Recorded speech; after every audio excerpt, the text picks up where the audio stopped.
Halo Cat Lover, grooming itu berapa lama sih sebenarnya?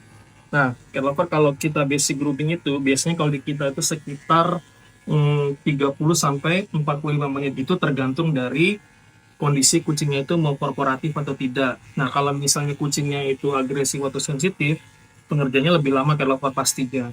Karena apa? Kita tetap mempertahankan kualitas kita, tetap mempertahankan kedetailan kita, dan kita juga mempertahankan supaya kucingnya selalu nyaman. Oke, cat lover. Jadi cat lover jangan mikir kalau misal datang langsung dikerjain karena kita juga banyak antrian. Jadi tenang aja cat lover, kucingnya tetap nyaman, aman. Nanti kalau udah selesai kita pasti kabarkan.